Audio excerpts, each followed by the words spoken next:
আজকে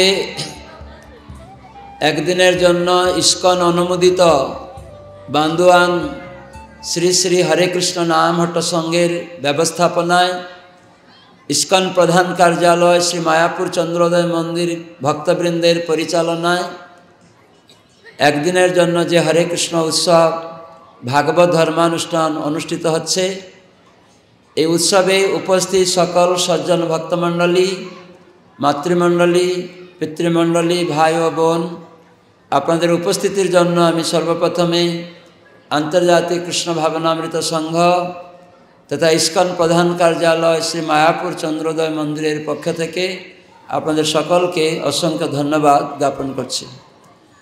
আমরা ইস্কন প্রধান কার্যালয় শ্রী মায়াপুর চন্দ্রোদয় মন্দির, সেখান থেকে এসছি। নবদ্বীপ ধাম, 9টা দ্বীপ আছে। বৈদিক শাস্ত্রে শিবজি, সবাই শিবজিকে জানেন, শিবজি মহাজন, দ্বাদশ মহাজন আছে। তো শিবজি অন্যতম মহাজন। স্বয়ম্ভু হচ্ছেন ব্রহ্মা। নারদ মুনি, সবাই নারদ মুনির নাম শুনেছেন? তো নারদ মুনি একজন মহাজন। স্বয়ম্ভু, নারদ, শম্ভু। শম্ভু হচ্ছে শিবজি। চতুর্কুমার রয়েছেন, ব্রহ্মার মানসপুত্র চতুর্কুমার, সনক, সনন্দন, সনাতন, সনত কুমার, এই 4 কুমার। স্বয়ম্ভু, শম্ভু, কুমার জনকরাজ, সীতাদেবীর পিতা জনকরাজ, বলি মহারাজ, ভীষ্মদেব, সুখদেব গোস্বামী এবং হচ্ছেন যমরাজ, যিনি বিচার করেন পাপ পুণ্যের। ধর্মরাজ, ভগবানের নির্দেশে যিনি শাস্তি প্রদান করেন এবং আত্মাকে বিভিন্ন দেহে স্থানান্তরিত করেন তাদের কর্ম অনুসারে। যেমন আমরা পূর্ব কর্ম অনুসারে আমরা এরকম দেহ পেয়েছি। কেউ ধনী ঘরে, কেউ গরিব ঘরে, কেউ শিক্ষিত, কেউ অশিক্ষিত, কেউ ব্রাহ্মণ, কেউ মুচি, এ সমস্ত নানা রোগ, আবার কোনো পশু পাখি, কীট পতঙ্গ, গাছপালা, জলচর প্রাণী, এরকম 84 লক্ষ প্রকার দেহতে আত্মা, আমি বলতে আত্মাকে বোঝানো হয়। আমি দেহ নই। সবাই আমরা বলি আমার দেহ, আমার হাত, আমার পা, আমার মাথা, আমার চোখ, আমার কান। তাহলে আমি কে? সে আমিটা হচ্ছে আত্মা, এই দেহেতে আছে। তো সে আত্মা এত দেহ কেন? 84 লক্ষ প্রকার দেহ গ্রহণ করে আত্মা। তো সেজন্য জলচর দেহ 9 লক্ষ রকমের আছে, কৃমিকীট দেহ 11 লক্ষের আছে, বৃক্ষলতা গুল্ম 20 লক্ষ রকমের আছে, আর পক্ষী দেহ 10 লক্ষ আছে, পশু দেহ 30 লক্ষ রকমের আছে, মানুষ দেহ 4 লক্ষ রকমের আছে। পুল্লিন্দ, খস, শবর, পুলকসা, আভির, যবন, এরকম 4 লক্ষ রকমের দেহ। হয়তো যবন দেহ অনেক রয়েছে, তো সেরকম পুলকসা অনেক রয়েছে। এই আত্মা তার পূর্ব কর্ম অনুসারে এরকম দেহ পায়। তো সেজন্য ভগবান তিনি মহাজনদের পাঠান, এবং মহাজনদের মধ্যে অন্যতম যমরাজ। তিনি এরকম সব দেহ আমাদের আসক্তি অনুসারে প্রদান করছেন। আমি কিসে আসক্ত? আমরা সর্বদা একটা কিছু বস্তুতে আসক্ত হই, সেই অনুসারে পরবর্তী দেহটা আবার লাভ হবে। যেমন কেউ মাংস খেতে ভালোবাসে, তাহলে মনুষ্য দেহ মাংস খাওয়া উচিত না, তখন পরবর্তী দেহ মাংসাশী পশু হয়ে যাবে। কেউ উলগ্ন হতে ভালোবাসে, তখন সে গাছের শরীর পেয়ে যাবে। কেউ ঘুমাতে ভালোবাসে, তাকে ভালুকের শরীর পেতে হবে। তো এইরকম যমরাজ এই আত্মাকে তার আসক্তি অনুসারে বিভিন্ন দেহ প্রদান করেন। এই জন্য আমরা বুদ্ধিমান হওয়া উচিত মনুষ্য জীবনে। আমি কোন দেহ চাই, এখানেই বিচার করতে হবে। শিল প্রভুপাদ ইস্কনের প্রতিষ্ঠাতা, কথা নেই মাতাজিরা, বাচ্চাদের কথা না বলার জন্য চেষ্টা করুন। তো প্রভুপাদ একটা সুন্দর উদাহরণ দিয়েছেন। আপনারা জানেন যে স্টেশন আছে, রেল স্টেশন আর জংশন আছে। জংশন কি করে? জংশন থেকে সব ট্রেনগুলি লাইন চেঞ্জ করে, স্টেশনে একদিকে যায়, আর জংশন থেকে গিয়ে বিভিন্ন স্থানান্তরিত হয় ট্রেনগুলি, কিন্তু স্টেশনে কোনো স্থানান্তরিত হয় না। তো ইস্কনের প্রতিষ্ঠাতা ছিল প্রভুপাদ, তিনি বললেন এই মনুষ্য দেহ হচ্ছে জংশনের মতো। এখান থেকে আমরা রুট চেঞ্জ করি, এখান থেকে আমরা কি দিকে যাব, সে আসক্তিটা আমার কিসে, তখন এইরকম দেহ আবার পাবেন। এই যে মনুষ্য দেহ পেয়েছি তারপরে যে মনুষ্য দেহ পাবো তা নয়, পশু পাখি দেহ হয়ে যাবে। যেমন এই দামোদর মাসের সময় আমরা দামোদর অষ্টকে একটা শ্লোক দেখছিলাম, কুবের আত্মযৌ। কুবেরের দুই পুত্র ছিল, আত্মযৌ, আত্ম মানে পুত্র, যৌ মানে বহুবচনে দুইজন ছিল। কুবের স্বর্গরাজ্যের দেবতা, তিনি কোষাধ্যক্ষ, তার দুইজন পুত্র ছিল, তাদের নাম ছিল নলকুবের আর মণিগ্রীব। তো ওরা স্বর্গরাজ্যে তাদের একটু অহংকার হয়ে গেল, কেন বাবার টাকা পয়সা, কোষাধ্যক্ষ, আর তাদের দেবদেহ মানে খুব সুন্দর দেখতে। যখন কেউ সুন্দর দেহ হয়, টাকা পয়সার অধিকারী হয়, বিদ্বান হয় এবং উচ্চ কুলে জন্ম হয়, তখন একটু অহংকার হয়ে যায়। তো এই কুবেরের দুই পুত্র এরকম 4 প্রকার অহংকার হয়ে গেল। দেখতে সুন্দর, দেবদেহ, উচ্চ মানে একদম, তারপরে টাকা পয়সা অভাব নেই এবং জ্ঞানী বিদ্বান। তো ওদের অহংকার হয়ে গেল যে আমরা শ্রেষ্ঠ। তো এইরকম যখন কারো অভিমান হয়, অহংকার হয়, তখন তারা যে কোনো কর্মতে নিযুক্ত হয়ে যায়, খারাপ কাজে। বলে আমি যা করব আমার ইচ্ছা, কে আছে আমাকে কিছু করে। যেমন আজকাল অনেক কেউ রাজনৈতিক দলে কোনো বড় পদ পেয়ে গেলে বা কোনো দলে ক্ষমতা আছে, সেই দলে চলে গেলে সে ধরাকে সেরা জ্ঞান করে, কোনো একটা খুন করে দিল, আমার তো পিছনে লোক আছে, ওই সাহসে করে, অহংকার হয়ে গেল। কিন্তু পরবর্তীকালে তাকে জেলে যেতে হয়, কেউ আর রক্ষা করতে পারে না। যদিও এখানে রক্ষা পাবে, কিন্তু যমরাজের কাছে রক্ষা পাবে না। হয়তো সে দেখতে পাচ্ছে না, কিন্তু তাকে শাস্তি পেতে হবে। তাই পরবর্তী দেহ আবার এরকম হয়ে যাবে, খারাপ হয়ে যাবে।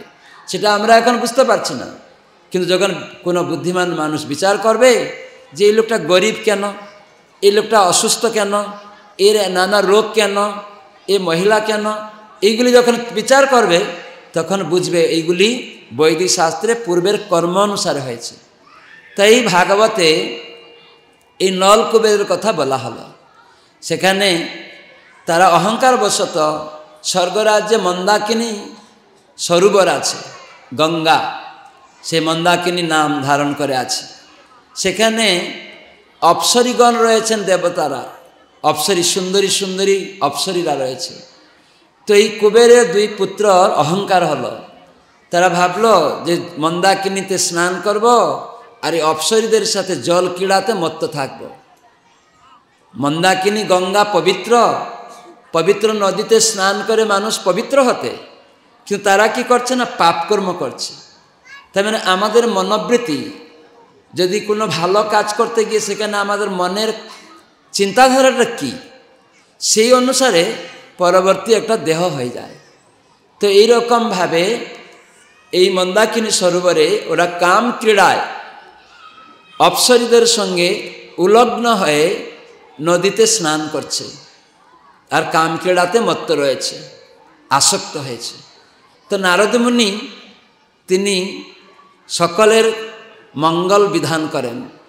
উনি হচ্ছেন গুরু পরম্পরা, যে শিক্ষা কি করে মনুষ্য জীবনকে আমরা সার্থক করে ভগবত ধামে যাব, তার পন্থা ভগবানের নির্দেশে তিনি সারা জগতে বিতরণ করেন। তাই তিনি পর দুঃখ কাতর। তো তিনি ওই রাস্তা দিয়ে হরিনাম করতে করতে হরে কৃষ্ণ কৃষ্ণ কৃষ্ণ হরে হরে হরে রাম রাম রাম হরে হরে, সবাই বলুন আরো জোরে,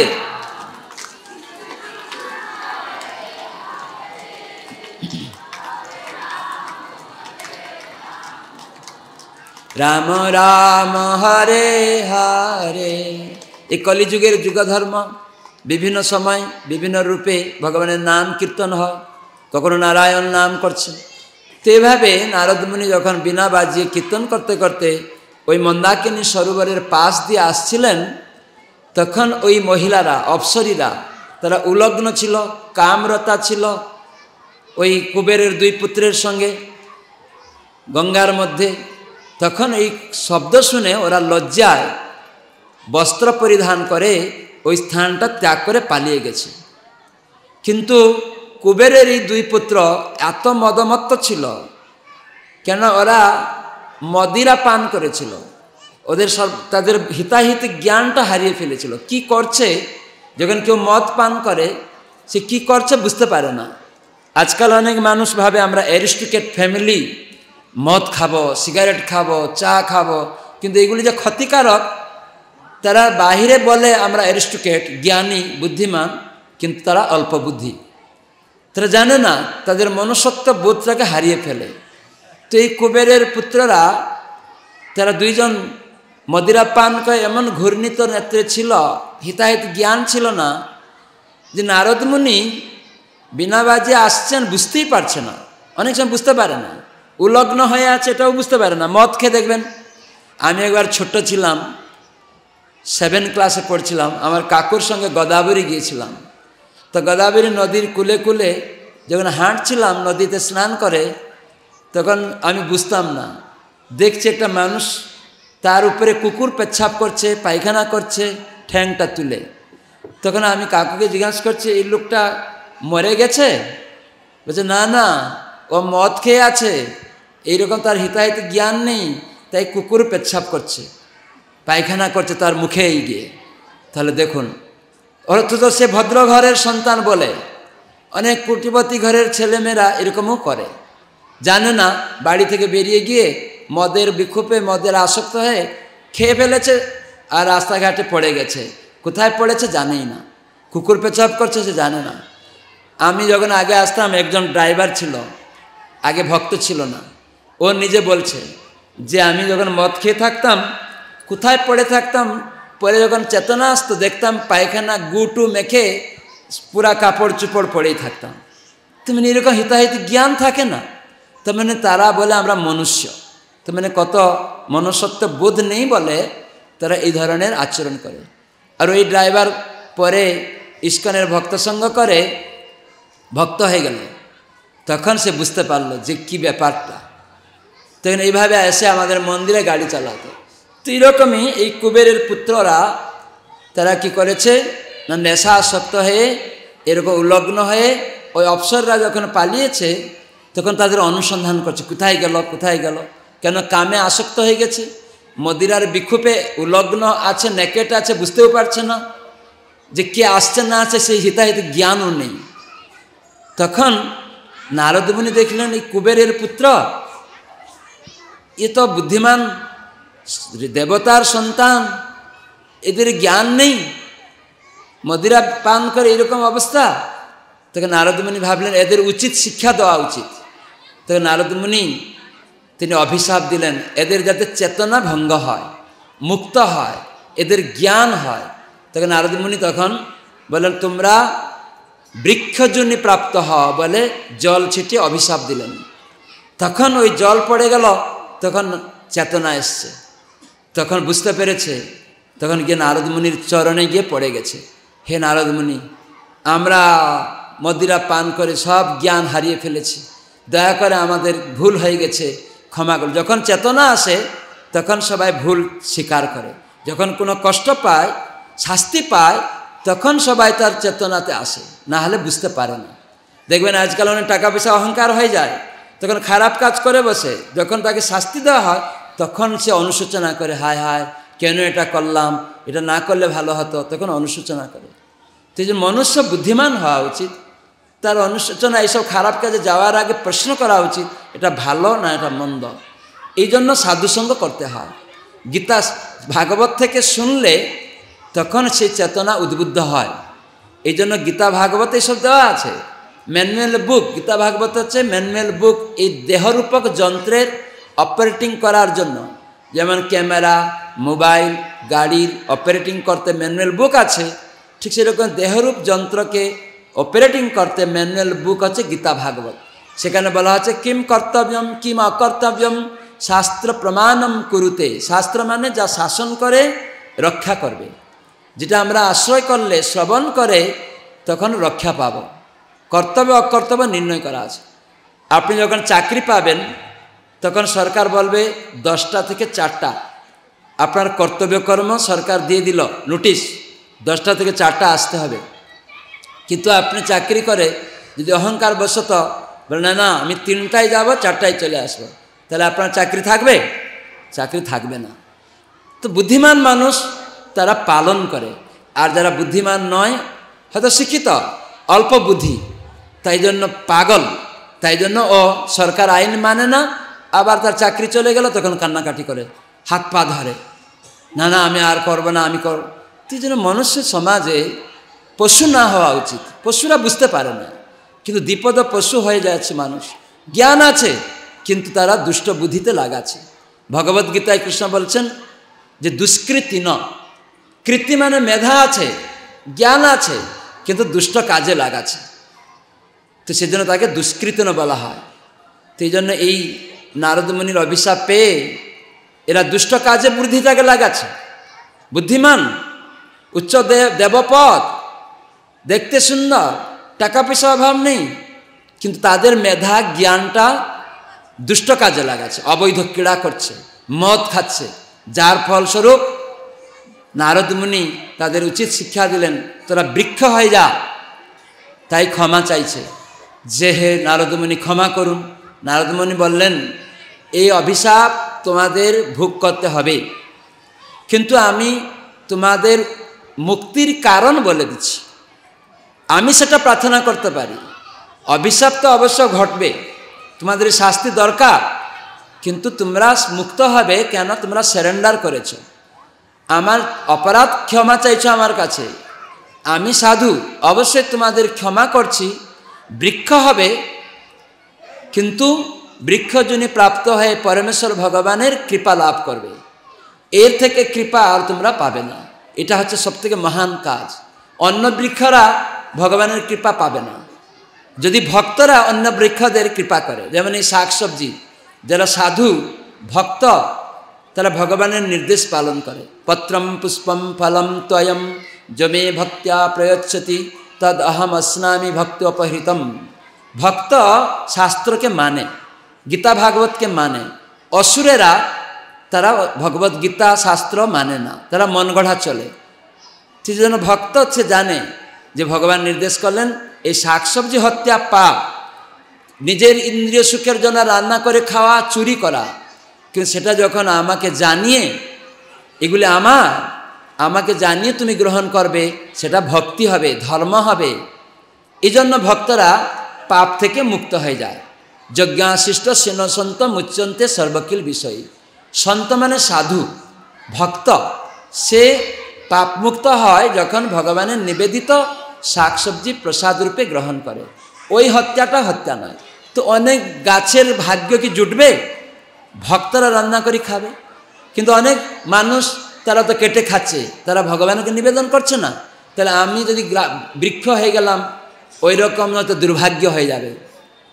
কিন্তু নারদ মুনি যেহেতু সাধু, তার সৌভাগ্য প্রদান করলেন। সেই জামলা অর্জুন বৃক্ষরূপে জন্মাবে বললেন দ্বাপর যুগে। কৃষ্ণ আবির্ভূত হবেন স্বয়ং ভগবান নন্দ মহারাজের বাড়িতে, আর তাদের বাড়িতে আঙ্গিনায় বিরাট বৃক্ষরূপে যমজ গাছ রূপে তোমরা আবির্ভূত হবে। আর ভগবান বাল্যলীলা করবেন। মা যশোদা তাকে তার কোমরে দৌড়ি বাঁধবেন। এই জন্য ভগবানের নাম হবে দামোদর। এই কয়েকদিন আগে গতকালকে পর্যন্ত দামোদর মাস ছিল, পূর্ণিমায় শেষ হয়ে গেল। 1 মাস দীপাবলি দিনে মা যশোদা বেঁধেছিলেন, তাই জন্য বৈষ্ণবেরা 1 মাস দামোদর ব্রত পালন করে, ভগবানেরকে পূজা অর্চন দীপদান ইত্যাদি করে থাকে। তো গতকালকে এই উৎসব শেষ হয়ে গেল। 1 মাস তারা করেছে, লক্ষ্মী পূর্ণিমা থেকে রাস পূর্ণিমা। তো এই মাসের নাম ছিল দামোদর মাস। দাম মানে রজু। তাই মা যশোদা কৃষ্ণকে রজু দিয়ে বেঁধেছিলেন, একদিকে তার উদর কমর, তাই কৃষ্ণের নাম হয়ে গেল দামোদর। দাম মানে রজু, তাকে বেঁধেছিলেন কোমরে, তাই জন্য দামোদর। আর একদিকে বেঁধেছিলেন একটা উৎখুলে কাঠে, মুড়ার মতো দেখতে। তখন কৃষ্ণ ওই উৎখুলকে টানতে টানতে নিয়ে, তিনি জানতেন তিনি তো স্বয়ং ভগবান। মুনি ঋষিরা কি অভিশাপ কাকে দিয়েছে না দিয়েছে ভগবান জানেন। তখন ভগবান দেখলেন নারদ মুনির কথাটাকে সত্য প্রতিপাদন করতে হবে।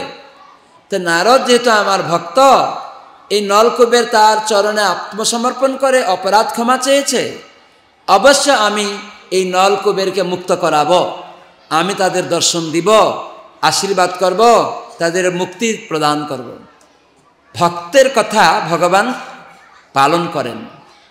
তো সেজন্য ভগবান অর্জুনকে বলেছিলেন, অর্জুন তুমি বলো নমে ভক্ত প্রণশ্যতি।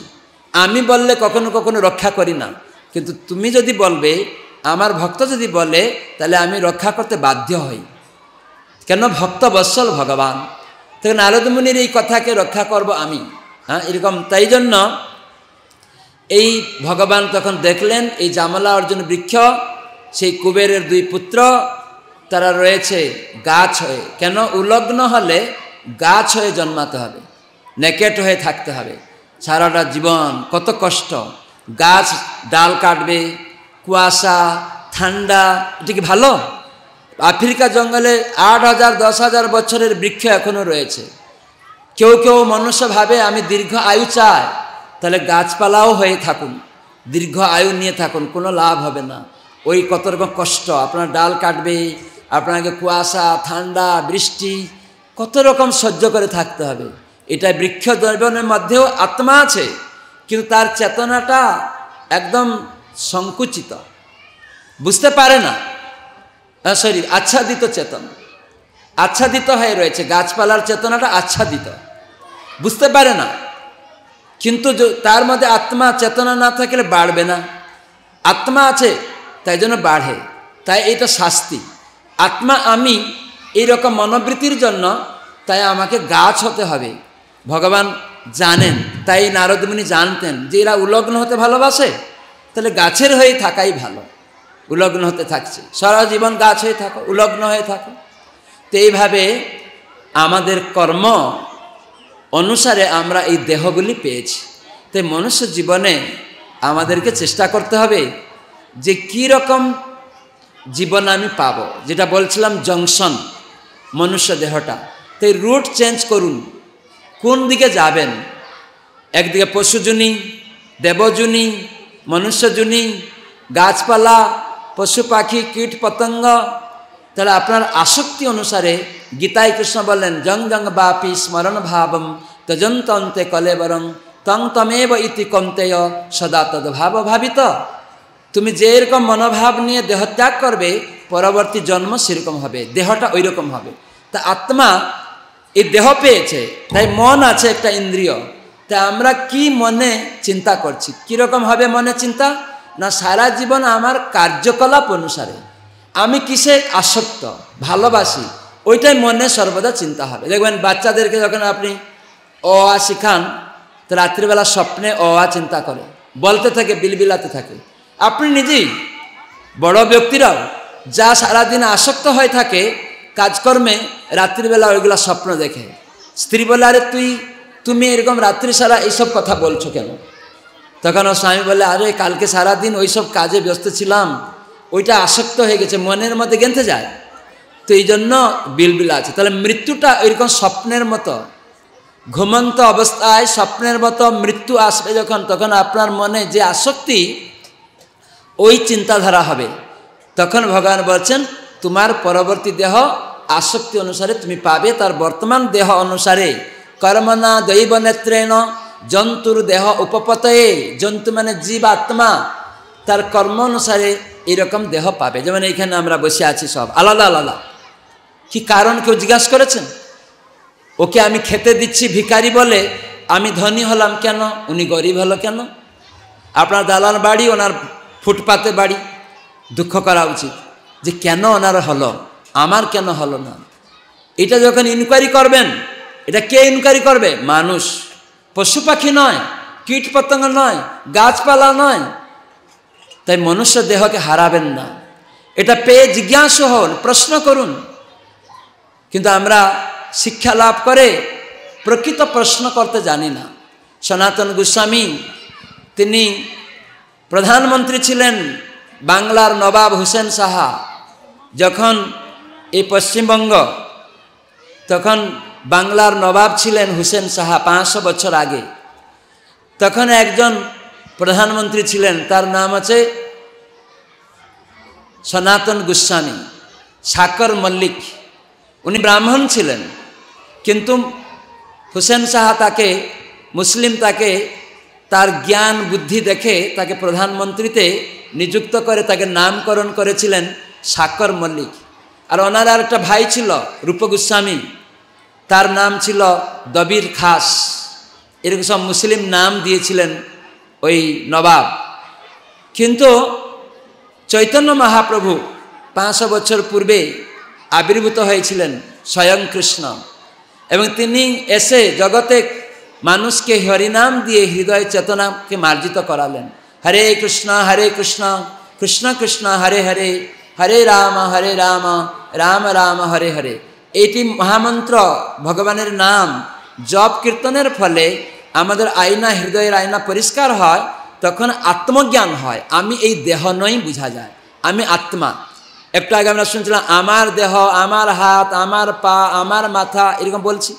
তাহলে আমি কে, এটা মানুষ জানে না। স্কুল, কলেজ, ডিগ্রি, ইউনিভার্সিটি করছে, অনেক উন্নতি হয়েছে সমাজে, শিক্ষাগত, অর্থনৈতিক হয়তো উন্নতি হচ্ছে, বৈজ্ঞানিক উন্নতি হয়েছে, কিন্তু আমরা নিজে জানি না আমি কে। আমার দেহ, আমার হাত, আমার পা, আমার মাথা, আমি কে, এই প্রশ্ন কেউ করে না। তাহলে আমাদের এই জ্ঞানের কি মূল্য হলো, শিক্ষার কি মূল্য হলো? পশু পাখিরা তো করে না। তাই জন্য সনাতন গোস্বামী উনি প্রধানমন্ত্রী ছিলেন, অনেক উচ্চ পদ থাকলেই যে আপনি করবেন তা নয়। তাই জন্য এই সাকর মল্লিক উনি চৈতন্য মহাপ্রভুর কৃপা পেলেন। চৈতন্য মহাপ্রভু সন্ন্যাস নিয়ে তিনি বৃন্দাবন যাওয়ার ছল করে রামকেলি মালদাতে, বাংলার নবাব হুসেন শাহর রাজধানী ছিল, তখন বাংলার রাজধানী ছিল মালদা। তো সেখানে এই রূপ সনাতন চাকরি করতেন, দবির খা সাকর মালিক রূপে। ওরা উচ্চ ব্রাহ্মণ কিন্তু। আর এই মহাপ্রভু তিনি জানতেন, এই রূপ সনাতনকে উনি জানতেন, কেন স্বয়ং ভগবান। তখন ওদেরকে উদ্ধার করার জন্য তিনি ওখানে দর্শন দিয়েছিলেন কৃপা করতে, এবং মহাপ্রভু বলেছিলেন সময় বুঝে তোমরা এই রাজকার্যকে পরিত্যাগ করবে আর আমার সাথে দেখা করবে। তখন মহাপ্রভু তিনি পরিভ্রমণ করছিলেন, সন্ন্যাস নিয়ে নীলাচল থেকে দক্ষিণ ভারত, বৃন্দাবন ইত্যাদি পরিভ্রমণ করছিলেন। একবার মহাপ্রভু গিয়ে প্রয়াগে ছিলেন, তো সেখানে এই সনাতন গোস্বামী তার রাজকর্মকে ত্যাগ করে, নিজে ইচ্ছা করে ত্যাগ করলেন। ত্যাগ করে উনি গিয়েছিলেন মহাপ্রভুর সাথে দেখা করতে। আর মহাপ্রভুর সাথে দেখা করার সময় মহাপ্রভু কাছে উনি প্রশ্ন করেছিলেন, কে আমি, কেন মরে, যারে তাপত্রয়, ইহা নাহি জানি কইছে হিত হয়। আমি কে জানি না, আমি আদি ভৌতিক, আধ্যাত্মিক, আদি দৈবিক, এই ত্রিতাপ ক্লেশ দুঃখ পাচ্ছি। কি কারণ জানি না, দয়া করে বলুন। সবাই আমাকে পণ্ডিত বলে, হে মহাপ্রভু, আমি প্রধানমন্ত্রী পদে ছিলাম, আমি ব্রাহ্মণ কুলে, অনেক শাস্ত্রগ্রন্থ জানি, পণ্ডিত লোকেরা আমাকে বলে সনাতন তুমি পণ্ডিত, কিন্তু মহাপ্রভু আমি 1 নম্বর মূর্খ। তখন মহাপ্রভু জিজ্ঞাসা করলেন, জগতের লোক তোমাকে পণ্ডিত বলে, তুমি কেন মূর্খ বলে বলছ? বলে না, আমি কে জানি না, আমি দুঃখ চাইছি না, সর্বদা সুখ আনন্দ চাইছি, দুঃখ চাইছি না, কিন্তু দুঃখ অবধারিতভাবে আসছে। তাহলে আমি কে জানি না, দুঃখ চাইছি না, দুঃখ আসছে। এখানে কয়জন দুঃখ চায়? কেউ দুঃখ চায় না, সবাই সুখ চায়। কিন্তু আপনি কেন সুখ পাচ্ছেন না, দুঃখ পাচ্ছেন কেন? কর্ম না। অনেকে চাকরি পাওয়ার জন্য তাদের সার্টিফিকেট আছে, কিন্তু চাকরি পাচ্ছে না, কর্ম না। তার কর্ম হলে পাবে, কর্ম নেই পাবে না। অনেক পাস করলেও পাবে না। আমার মনে আছে বীরভূমে একটা ব্রাহ্মণ ছেলে, গরিব ছেলে, পড়াশোনা করে, তার হেডমাস্টারের পদ এসে গেল। তাদের গ্রামে হাই স্কুলে জয়েন করবে, কালকেই জয়েন করবে। তো সে রাত্রিবেলা অনেক গুন্ডারা গেল পিস্তল নিয়ে, বলে 20 লাখ টাকা দিলে এই হেডমাস্টারের পদটা কালকে তুমি জয়েন করতে পারবে, 20 লাখ টাকা লাগবে। ও তো গরিব ছেলে, তার কাকিমা পড়িয়ে টড়িয়ে দেন দাঁড়ানো করে, টিউশনি করিয়েছে, তাকে পড়িয়ে হাই স্কুলে হেডমাস্টার পদ হয়ে গেল। কিন্তু যেহেতু কর্ম নেই, চাকরিটা পাবে না, তো এইরকম একটা সংগঠিত হয়ে গেল, 20 লাখ টাকা লাগবে। পিস্তল ধরিয়ে গলায়, টাকাটা ছাড়ো, কালকে বসো হাই স্কুল হেডমাস্টার পদে। তখন ও ভয় পেয়ে গেল, বলে আমার তো টাকা নেই। বলে তাহলে এই পদে যদি বসো তাহলে তুমি তোর গলাটা চলে যাবে। তখন ও রাত্রিবেলা ভয়ে বাড়ি ত্যাগ করে কাকিমাকে নিয়ে কোথায় যে চলে গেল, খুঁজে পাওয়া যায় না। ওর সাথে আমাদের একটু পরিচয় ছিল, মাঝে মাঝে মায়াপুরে আসতো। তখন হঠাৎ করে 5 বছর পরে একবার দেখা হয়েছে, মায়াপুরে ও হাঁটছে। তখন সাধারণ, তো আমি জিজ্ঞাসা করলাম, আপনাকে আমি অনেক দিন থেকে খোঁজ করছিলাম, আপনাদের গ্রামে গিয়েছিলাম। তারা বললো ওকে আর পাওয়া যাচ্ছে না। কি ব্যাপার? বললে এরকম ঘটনা, এই যে ঘটনা। তো আজকাল তো এরকমই হচ্ছে, টাকা দিলে চাকরি, না হলে নেই। তো এটা পূর্বকর্মে আপনি এরকম করেছিলেন। ওই ব্যক্তি যারা এরকম এসে আপনাকে টাকা চাইছে, আপনি গত জীবনে এরকম হয়তো করেছিলেন।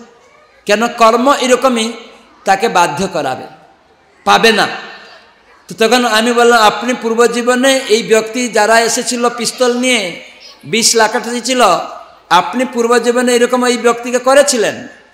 তখন ও বুঝলো, বলে হ্যাঁ ঠিকই বলেছেন, আমি হয়তো আমার পূর্বকর্মটা দেখতে পাচ্ছি না, তাই এখন এটা সংগঠিত হয়েছে।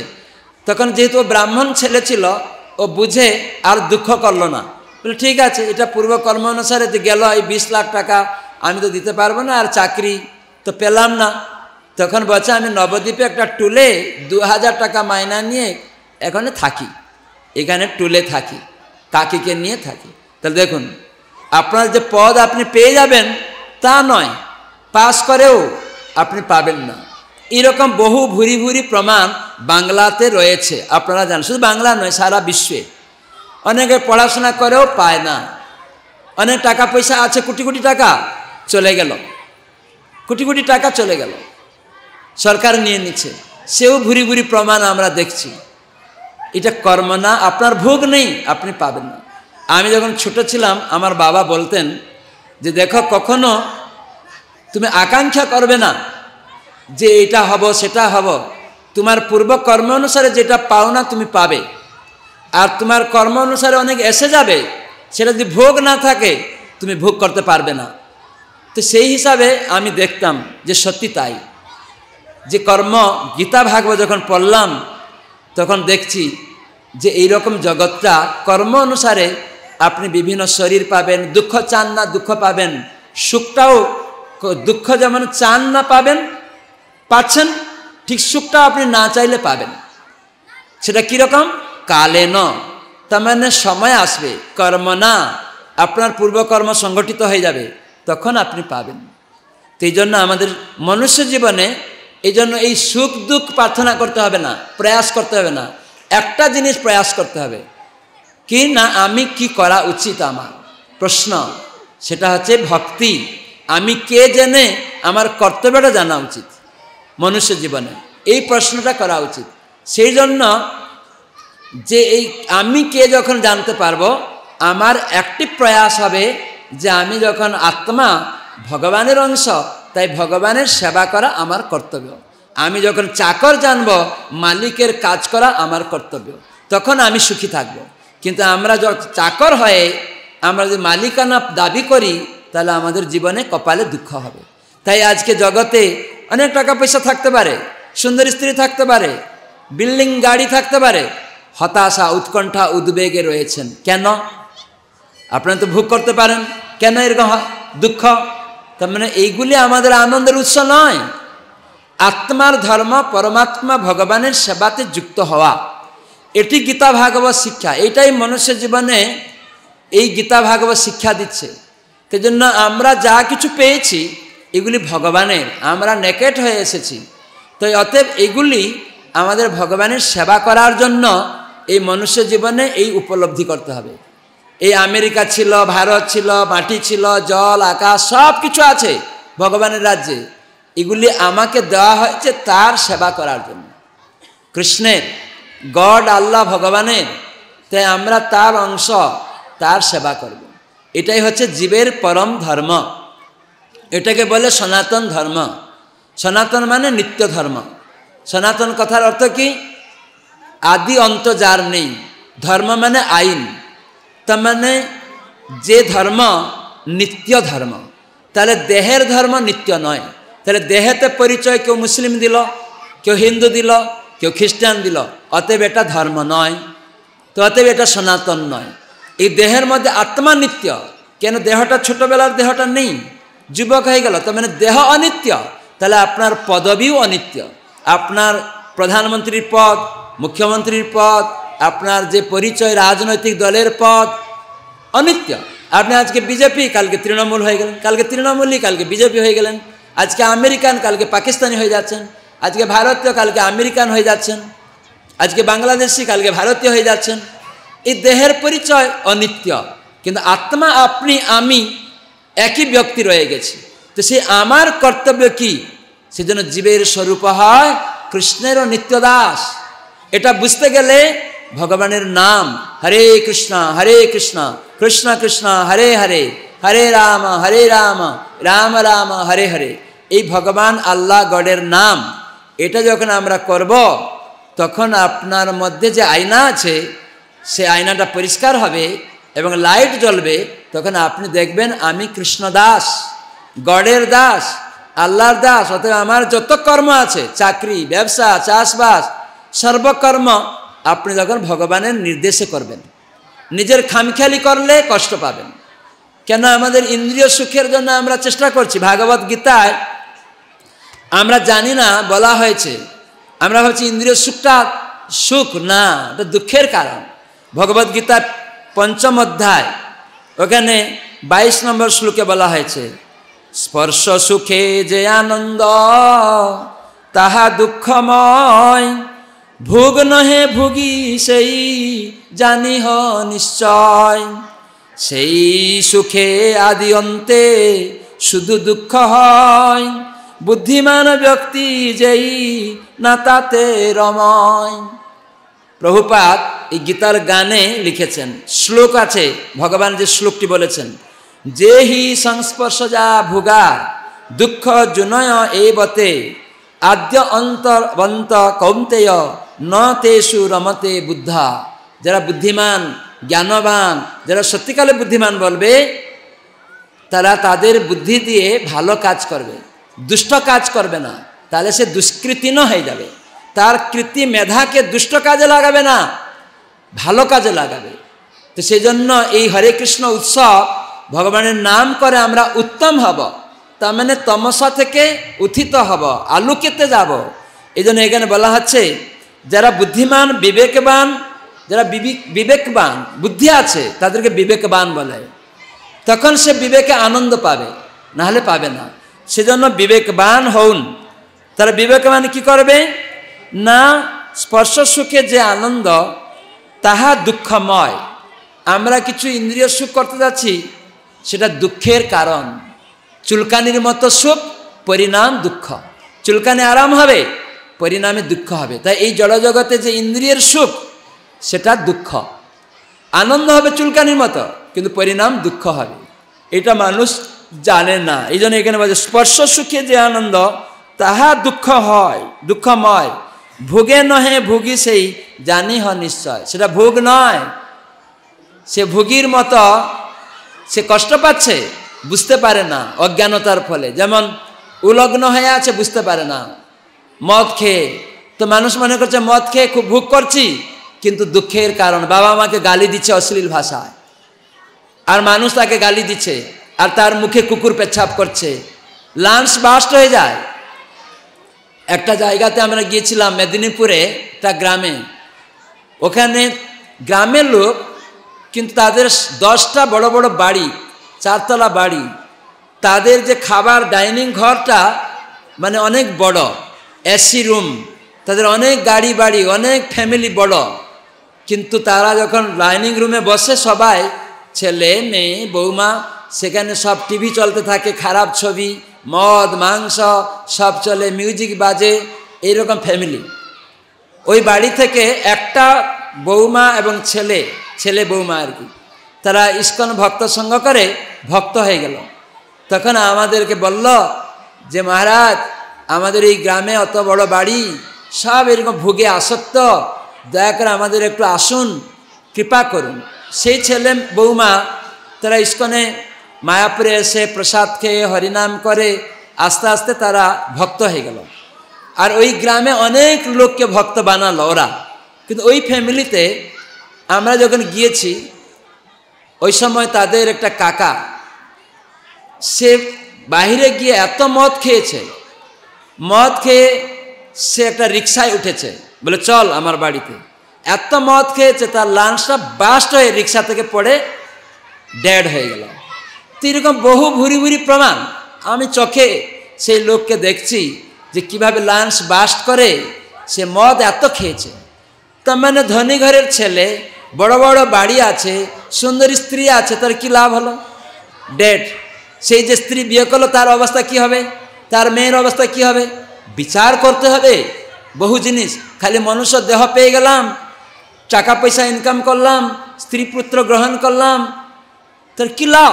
কুকুরেরাও তো তাদের স্ত্রী পুত্র আছে, তো লাভটা কি? কেবল আহার নিদ্রা ভয় মৈথুন লিপ্ত হওয়া নয়, একটা আত্মজ্ঞান লাভ করা, ধর্ম আচরণ করা। সেই ধর্ম হচ্ছে ভগবানের আইনের পালন করা। সরকার আইন পালন না করে আপনার চাকরি চলে যায়, তাহলে ভগবানের আইন উল্লঙ্ঘন করলে আমাদের জীবনটাও এরকম জঘন্যময় হয়ে উঠবে। আপনি আইএস অফিসার, অনেক বিরাট বাংলো পাচ্ছেন, এসি গাড়ি পাচ্ছেন, কিন্তু যখন সরকার আইন উল্লঙ্ঘন করেছেন, আপনি আর ওই বাংলো পান না, এসি গাড়ি পাবেন না। ঠিক সেরকম আমরা এখানে গরিব ধনী সুখী, কি কারণ? ভগবানের আইন উল্লঙ্ঘন হেতু। গীতা ভাগবতের শিক্ষা এই জন্যই সাধু সঙ্গে গ্রহণ করতে হবে। তো এই জন্য এখানে বলা হচ্ছে, যারা বিবেকবান পুরুষ, দুঃখের কারণ যে ইন্দ্রিয়জাত বিষয়ভোগ, তাতে আসক্ত না হয়ে, হে কৌন্তেয়, ভগবান বলছেন এই ধরনের সুখভোগ আদি অন্ত বিশিষ্ট যে সুখ নিচ্ছ, তার অন্ত রয়েছে। চুলকানির মতো আনন্দ হবে, পরিণাম দুঃখ হবে। তাই জ্ঞানী ব্যক্তিরা এই সব বিষয়ের প্রতি প্রীতি লাভ করে না, আসক্ত হন না। তারা কি করবেন? এই সমস্ত ইন্দ্রিয় সুখ ত্যাগ করবেন, কেবল ভগবানের সেবাতে যুক্ত হবেন। খাবেন, খাওয়া ইন্দ্রিয় সুখ, কিন্তু ভগবানের নিবেদিত প্রসাদ খাবেন। আপনি ঘ্রাণ নেবেন, ভগবানের নিবেদিত পুষ্প, তুলসী ঘ্রাণ নেবেন। এরকমভাবে আপনি পুত্রকন্যা উৎপন্ন করবেন, হ্যাঁ, কিন্তু আপনি কৃষ্ণপুত্র উৎপন্ন করুন, কৃষ্ণ ভক্ত সন্তান। সেখানে আপনি ইন্দ্রিয় সুখ কেবল কৃষ্ণ পুত্রার্থে ক্রিয়তে ভার্যা, এরকম আমি ইন্দ্রিয় সুখ করার জন্য, তাহলে আপনি অযথা যদি ইন্দ্রিয় সুখ করবেন, নানা রোগ হবে। পরবর্তী আসক্তি অনুসারে আপনি একটা পায়রি বা পায়রা জন্ম হবেন, স্ত্রীর প্রতি আসক্ত হয়ে যাবেন অত্যন্ত পুত্রার্থে না করে। তাহলে কি হবে, আপনি পুরুষ পরবর্তী জন্মে পায়রি হবেন, অনেকবার স্ত্রী সঙ্গ করতে পারবেন, পুরুষ সঙ্গ করতে পারবেন। আর বানরই হয়ে যাবেন, তাদের কোনো হিতাহিত জ্ঞান থাকবে না। কিন্তু মনুষ্য জীবন লাইসেন্স দেওয়া হয় ধর্ম আচরণ করার জন্য। এই কর্ম, এই ভোগ কৃষ্ণকে যুক্ত করিয়ে আপনি করতে পারেন, তাহলে সেটা আপনি আনন্দ পাবেন, প্রকৃত আনন্দ পাবেন, বাস্তব আনন্দ পাবেন। তখন আপনি ভগবত ধামে ফিরে যাবেন। কিন্তু অযথা নিজের জিহার লালসায় আজে বাজে খাবেন, তাহলে নানা রোগ হবে আর পাপ হবে। আপনি আবার আপনার আসক্তি অনুসারে খারাপ জুনিতে চলে যাবেন, পশু পাখি কীট পতঙ্গে দেহতে চলে যাবেন। এই জন্য আমরা অনুরোধ করছি, সাধু সঙ্গে হরিনাম এই মাত্র চাই, সংসার জিনিতে আর কোনো বস্তু নাই। এই জন্য এই ইস্কন অনুমোদিত নামহট্ট সংঘ আছে, যেখানে প্রতি সপ্তাহে একদিন করে বসে, যেখানে গীতা ভাগবতে কর্তব্য অকর্তব্য শেখানো হয়। একমালা হরে কৃষ্ণ কৃষ্ণ কৃষ্ণ হরে হরে, হরে রাম রাম রাম হরে হরে, এই জপ শেখানো হয়। এই জপের দ্বারা চেতনা মার্জিত হয়, লাইট জ্বলে, তখন দেখা যায় আমি কৃষ্ণদাস।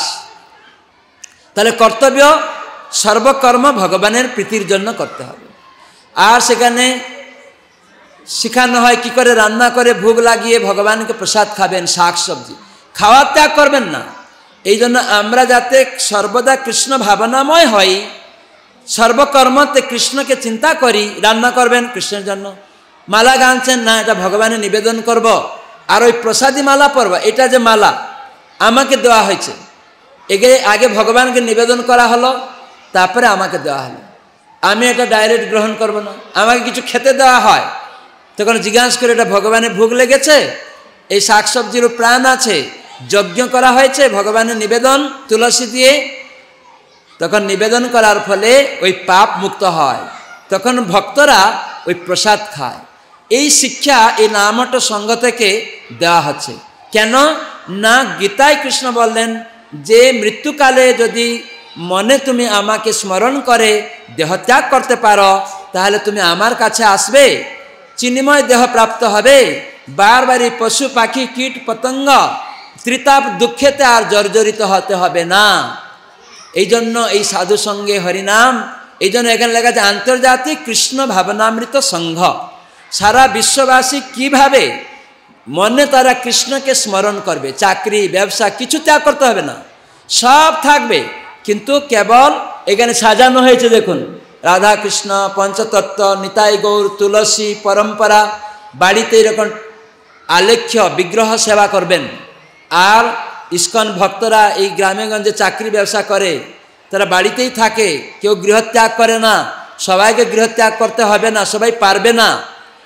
তো সেই জন্য আপনারা বাড়িতে থেকেই এই সাধুসঙ্গ বাড়িতে দৈনিক করবেন ছেলে মেয়েদের নিয়ে, আর সপ্তাহে একদিন বাড়িতে বাড়িতে 2-4 ফ্যামিলি মিলে সাধুসঙ্গ করবেন, ওখানে আলোচনা করবেন। কেন না, আমাদের সারাটা জীবন যাতে কৃষ্ণময় ভাবনাটা হয়, মৃত্যু সময় যেন ওই কৃষ্ণ চিন্তা মনে স্মরণ হয়। কেন, যদি মনে কৃষ্ণ নাম স্মরণ না হয়, কৃষ্ণ বলছেন যদি অন্য কিছু হয় তাহলে সেই রকম দেহ পাবে, যেটা আমরা শুনলাম। ভরত মহারাজ হরিণের চিন্তা করে দেহত্যাগ করে হরিণ দেহ পেয়েছিলেন, কিন্তু যেহেতু উনি ভগবানের নাম স্মরণ করতে পেরেছিলেন মুনি ঋষিদের সঙ্গ করে, তাই পরে আবার ব্রাহ্মণ কুলে জন্ম হলেন। সেই হরিণ থেকে আবার ব্রাহ্মণ, তপস্যা করছে ব্রাহ্মণ থেকে, মানে রাজা থেকে হরিণ, হরিণ থেকে মুনি ঋষির সঙ্গ করে আবার ব্রাহ্মণ কুলে, আর ব্রাহ্মণ কুলে জন্ম হয়ে ভগবানের আরাধনা করে ভগবত ধাম প্রাপ্তি। তো এইরকম আসক্তিটা কিসে? এই জন্য মনে, শাস্ত্র বলা হলো মনের স্মরণ প্রাণ। যদি আপনার দেহেতে স্মরণ করতে পারেন মনে, তাহলে আপনার প্রাণ আছে, সবাই বুঝবে। আর যদি মনে স্মরণ হচ্ছে না, তাহলে জানবেন প্রাণ নেই, মৃত শরীর। তাহলে মৃত শরীরকে ফেলে দিলে কুকুর শিয়াল খাবে। তাই আজকাল আমরা মনে ভগবানের স্মরণ না করে অন্য চিন্তা করছি, তাহলে এটা আমাদের কাম ক্রোধ লোভমোহ মদমাশ্চর্য রূপক কুকুর শিয়ালেরা আমাদের জীবনব্যাপী মৃত হিস, তাই আমাদেরকে টানাটানি করছে, বারবার জন্ম মৃত্যু চক্রে যেতে হচ্ছে। তাই কাম ক্রোধ লোভমোহ মদমাশ্চর্য এই কুকুর শিয়াল আমাদেরকে টানছে। কেন না, আমরা মন আছে, মনে কৃষ্ণ স্মরণ করি না, আজে বাজে চিন্তা করি, তাই বারবার জন্ম মৃত্যু চক্র হয়ে থাকে। এই জন্য সুধীবৃন্দ, এই দুর্লভ জন্মকে হারাবেন না, শুদ্ধ ভাবনাতে উৎসর্গ করুন। কি করে না ভক্ত সঙ্গ করে, গীতা ভাগবত শ্রবণ করে, কর্তব্য নির্ণয় করে, ভগবানের নাম জপ করে, নিজেদের চেতনাকে মার্জিত করে, নিজেকে জেনে কর্তব্য কর্ম ভগবানের সেবাতে যুক্ত হয়ে, আর খাবেন ডায়েট ABCD, সাধুসঙ্গ, এতে অ্যাসোসিয়েশন, ভক্ত সঙ্গ করবেন। কে ভক্ত না যে গীতা ভাগবতের আইন পালন করে, সে মুচি না ব্রাহ্মণ এটি বিচার নয়, সে বাচ্চা না শিক্ষিত না যুবক না মুসলিম না খ্রিস্টান এ বিচার নয়, মহিলা না পুরুষ, ভক্ত যে গীতা ভাগবতের শিক্ষাকে, ভগবানের শিক্ষাকে পালন করে সে ভক্ত। যেমন আপনি চাকরি করছেন সরকারের ক্ষেত্রে, কে মুসলিম পরিবারে, কে ধনী পরিবারে, কে গরিব পরিবারে, কে ব্রাহ্মণ পরিবারে, সে চাকরিতে পাস করেছে, তাকে চাকরি দিচ্ছে। এই চাকরি হেডমাস্টার কত আছে, অনেক হেডমাস্টার পদ তার যোগ্যতা অনুসারে দেওয়া হয়েছে, অনেক হেডমাস্টারের পদ। কেন? এই মানুষ অনেক হেডমাস্টারের পদ। ঠিক সেরকম মানুষ আমরা, কেউ ব্রাহ্মণ, কেউ মুচি, বিভিন্ন রকম কর্ম অনুসারে। তাই 4 লক্ষ রকমের এরকম শরীর ভগবান দিয়ে দিয়েছে। তাই মনুষ্য জীবনে আমাদেরকে মুক্ত হতে হবে। কি করে আমরা বারবার চক্রতে ঘুরব না। এই জন্য হরিনাম করে, প্রসাদ খেয়ে, সাধুসঙ্গ করে, আমাদের চেতনার উন্মেষ করিয়ে ভগবত ধামে ফিরে যাওয়ার এই অপূর্ব সুযোগ হচ্ছে এই মনুষ্য জীবনে। তাই বিচার করুন, এই জংশন মনুষ্য দেহে কোথায় যাবেন? গোলক বৃন্দাবন, না নরকে, না পশু পাখি শরীরে, না কীট পতঙ্গ শরীরে, মনুষ্য দেহে। সেখানে আপনার আসক্তি কিসে? তখন যমরাজ ওইখানে আপনার দেহ দিবে, ভগবান বিধাতা প্রকৃতিতে ওই দেহ পাবেন, তখন সেই রকম শরীর পেয়ে আবার এখানে কষ্ট পাবেন। সেজন্য মনে ভগবানের স্মরণ করে ভগবত ধামে যাওয়ার চেষ্টা করতে হবে। হরে কৃষ্ণ কৃষ্ণ কৃষ্ণ হরে হরে, হরে রাম রাম রাম হরে হরে। তো আমি অসংখ্য ধন্যবাদ দিব এখানকার বান্দোয়ান ইস্কন অনুমোদিত ভক্তদের, নামহট্ট ভক্তদের, যারা আয়োজন করলেন, যোগদান করলেন, সাহায্য করলেন, সবাইকে সাদর আমন্ত্রণ মায়াপুরে, এবং সবাইকে ধন্যবাদ। হরে কৃষ্ণ। সবাই জুড়ে হাত তুলুন, বলুন হরে কৃষ্ণ কৃষ্ণ কৃষ্ণ হরে হরে, হরে রাম রাম রাম